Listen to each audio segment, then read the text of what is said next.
for you!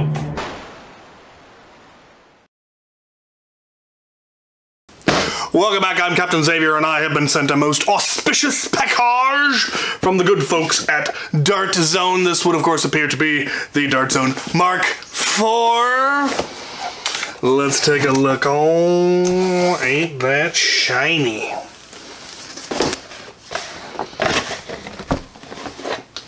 And there it is.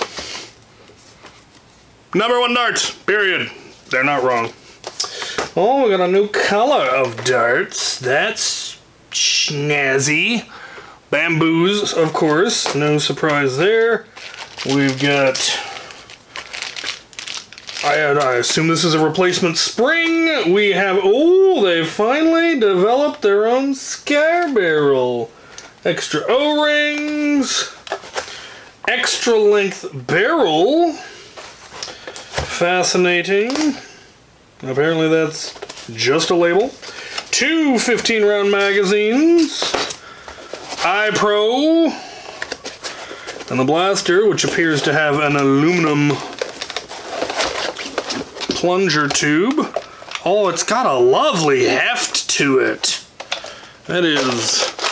feels a little bit more solid than the previous ones. Less rattle. We've got our safety. I assume this is an adjustable stock? Question mark? And maybe I have to take the screw out.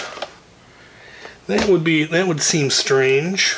I'm gonna read the instructions before I fiddle with it. Please do not return to store. Alright. Scar barrel, yep. Extended barrel lock, supercharged muzzle. Can you put the scar barrel on the supercharged muzzle? It doesn't look like it. That could be an oversight. Who knows? We've got optics, spring window. Yellow color when loaded. Oh, interesting. It's got a prime indicator, essentially. Okay, reset button. Aha! Yes, you take out the screws and then you can remove the stock to quickly swap springs. We have up to 120 FPS, spring included, up to 200 FPS, spring installed. So it has high power and low power. Let's test it. Let's take it to my chronograph. Still need to replace my big chronograph, but I do have a smaller one that I should at least be able to get numbers. We'll try it with both springs, all the barrel options. We'll see what we get, and then if I still have any daylight, I shall plink. Maybe I should plink first. It's getting a little late. I'm gonna go plink first. Then we will come back and get FIPS, because I don't want to miss out on getting to actually fire this. I don't know about that foregrip. That feels... I don't know. Definitely not aesthetically pleasing, but it's not bad ergonomically. Oh, that is a really nice prime. I don't like that. Does it have slam fire? No. But you can't deprime it. Weird.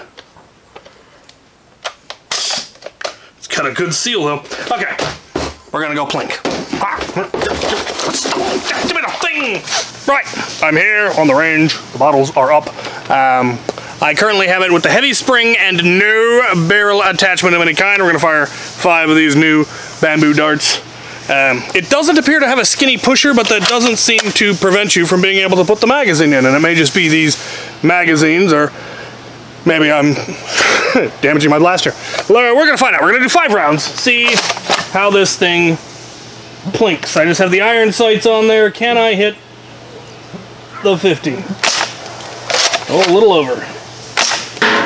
Well, we definitely got the power. I hit a bottle. Huh, I can. How many was that? I've lost count. 1, 2, 3, 4, 5, 6, 7, 8, 9, 10. Okay, that was my 5 shots. Swamp Cat is here.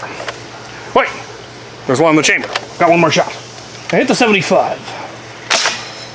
I can! And that was without a scar barrel. We're now going to attach the scar barrel. See what kind of a difference that makes. Just fits in there, which is pretty cool.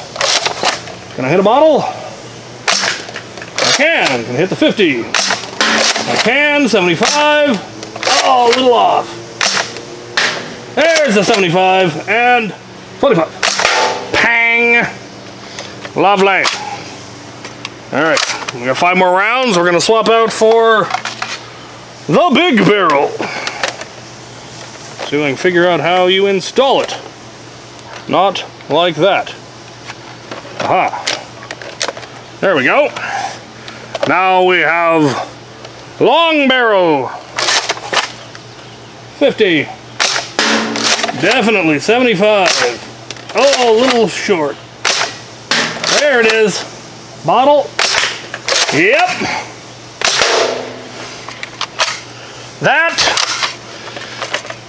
is amazing. I never missed. Did I ever miss a bottle? That's insane. That's crazy. This is really very impressive. All right, I'm gonna swap out for the lighter spring and see what happens. Right, now with the light spring, we should be getting 120, according to them. We'll find out when we go and get you fips. Oh, that is a really light prime.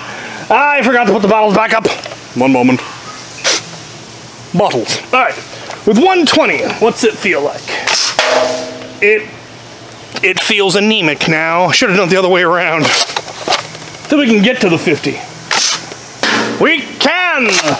Can we hit a bottle? Oh, I finally missed one. Oh, no.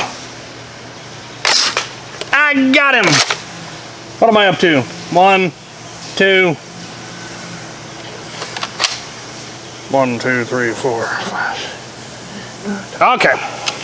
That was my 5 shot. I'm gonna need the scar barrel now. See how much this appears to lower things, or if it increases things, I don't know. We'll go for the 50 again. Oh, we're off. Oh, definitely seem to have lost power. Oh, that low spring. Dubious. Dubious. It is also very humid and warm, so who knows what that's doing to the performance. Let's try with the really long barrel.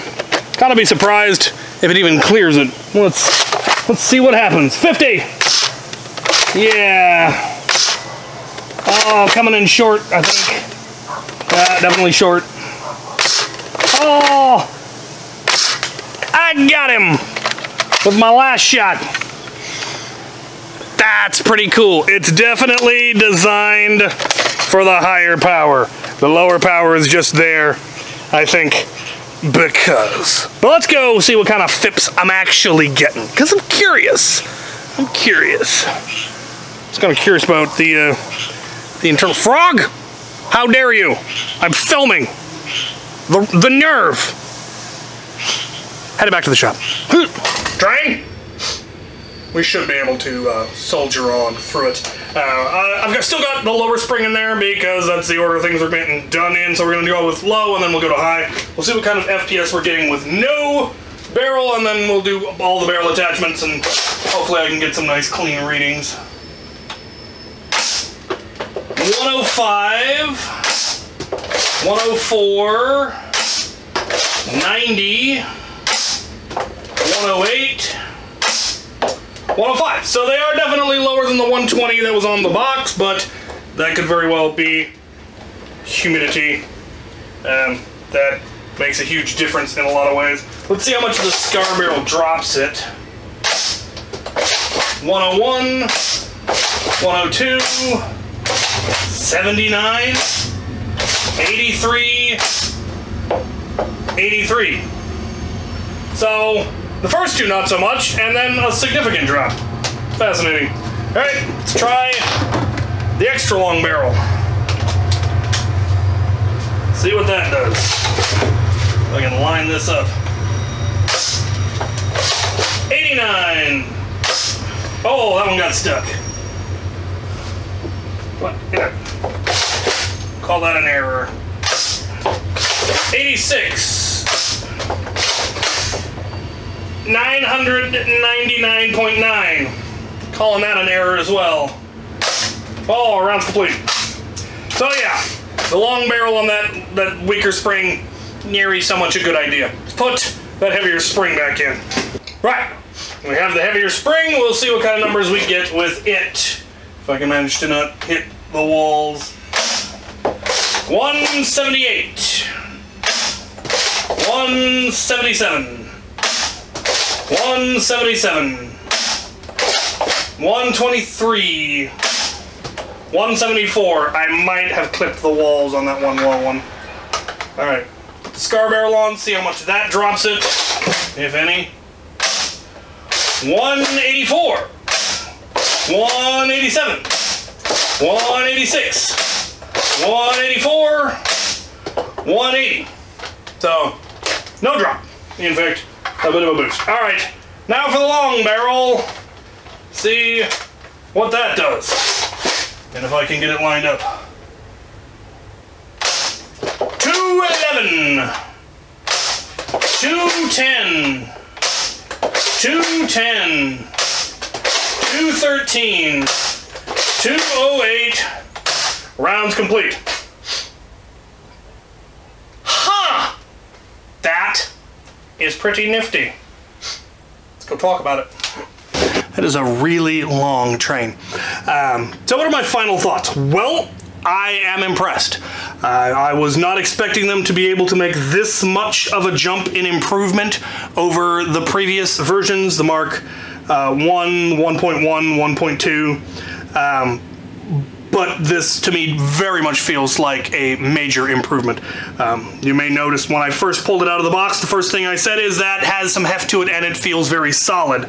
And that is definitely still my opinion. It's got a good weight to it, having at least some metal internals, the barrel, the pusher, the plunger tube. Obviously the spring. The plastic is very solid. There's not a lot of fancy detailing. It has the feel of the Tomcat, which was also very Spartan in its design. It doesn't have a lot of greebles and cutouts and all of that. And almost no rattle. The only rattle is just from the priming handle, but the internals and all of that, no noise. And if you compare that to, say, a 1.2, this is incredibly rattly. There's also a lot of cutout here that makes it feel, you know, it's lighter, it's flimsier, it flexes more in every possible direction. This one doesn't have the sloppy prime, but the Mark 1 did have a very sloppy prime to it. Yeah, there were a lot of less than desirable things about this one that they have alleviated with this one. This one is solid, quiet. I like it. As I mentioned, not a huge fan of the grip. It's comfortable and it works. I just don't like the aesthetic, I think, is really the issue. You can use it just like a regular pump grip, but that split between those two fingers feels a little awkward, but it does work. It does have a very good seal. Another just minor thing that I noticed, the safety is recessed. There's a fair number of other blasters where the safety actually protrudes out to the side, so when you put the blaster down, it'll engage the safety and your blaster will be locked. This doesn't have that. It's recessed enough that's not going to be an issue. I like the position of the mag release. You can get it with your middle finger, but you can also get it with your thumb. I like that. The stock is not extendable, and unlike the previous ones that used a standard buffer tube, you really can't swap it out because it is holding in the main spring. It takes 2 screws and then you can release it. I don't know if you would want to leave those screws out, if this lock is enough to actually hold the spring when primed. I wouldn't trust it. Easy enough to just take 2 springs out. But it is designed to take the long, narrower springs, which is pretty cool. The ones it came with, we got 2 performances, depending on the barrels. You got anywhere from, I was getting 110, they set up to 120. You could probably get that if you had, you know, if it wasn't so humid maybe. On that lighter spring, the heavier spring, it was getting over 200 with the long barrel. Didn't see much dip with the scar barrel. It's very reminiscent of a worker scar. We know that those work. There's a spider nest that has hatched above my bench, and now tiny spiders are descending upon me. I will murder them all. Anyway, scar barrel is cool. This, giving it a significant performance boost, is also pretty groovy. I've never seen anything quite like that I can think of that added that much length with an attachment. There are obviously different length barrels, but you usually have to swap the whole barrel, whereas this is just a barrel attachment, so that's pretty neat. The fact that you can't put the scar barrel on it, I find that odd, because it would not have been difficult to make it so you could. You just would have had to have that same lug on the tip of this. Maybe they tried it and it wasn't working, too much performance drop, I don't know. But given that you got a performance boost by putting this on, you would think putting the scar barrel on would have been fairly simple. I don't think it would be difficult to modify it so you could. There is a lip here, so you could probably very easily design a 3D printed part that clamps around that lip and holds this in place. That might work. I don't know. Somebody out there, give it a try. Came with iron sights. This thing could definitely benefit from having some kind of a pinpoint sight. Given the rumors that I have heard from, I would say, reputable sources, this thing is designed to have considerably more power. But because of various regulations, they can only have it with so much power out of the box. And so the spring that it comes with maxes out at 200 because that's the limit. But I understand that it is engineered to be able to go much higher with simply swapping in a heavier spring. And given that we have springs that are very similar to this for various other blasters, the spring necessary to get this thing up to much higher probably already exists. I probably have one in a box somewhere here in my shop. And so what you could get out of the extreme upper end is, I don't know, and I'd be curious to find out. I will probably do some experimenting. And that's interesting. At that point, you could almost benefit from a magnified optic. If you could dial the thing in enough. If, again, you would probably need this barrel and a scar barrel or a B-car, something, to be able to fully get the power and the accuracy and the range that you could get out of this thing. It seems to be a really impressive platform, and I'm very, very surprised that they were able to actually make this much of an improvement. They have steadily improved the quality, and this one is a jump, and I am genuinely impressed. So that is pretty cool. I will be doing some more videos. I will probably do more comparison to the Mark 1 and 1.2, and then I will also probably do a comparison of it to some of the competitors. But I wanted to do this one just by itself, get my thoughts on it, get you the kind of numbers it's getting out of the box, and there you have it. So let me know what you guys think of this. What do you think of this grip? What do you think of the ergonomics? What do you think of the aesthetics? What do you think of the performance? What do you think of the attachments? What do you want to see me test? What would you like me to compare it to? Let's get some conversation going and decide what we should do next. So, yeah, thank you for watching. Ha ha ha!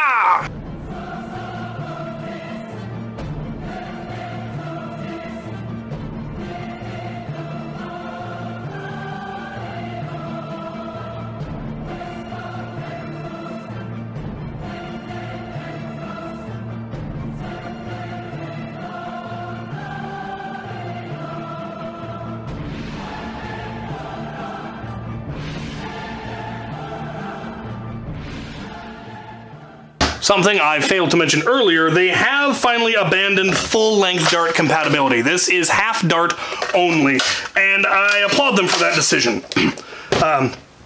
In things like the Nexus and the Striker and the more commercial line, I think they should continue to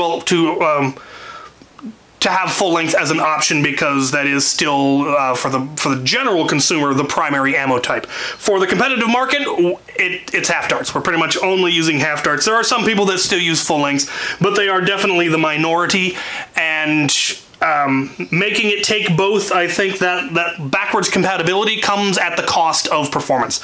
And so I think this is probably performing as well as it is and has some of the better features and functionality because it is designed for a single ammo type instead of trying to be able to allow for both.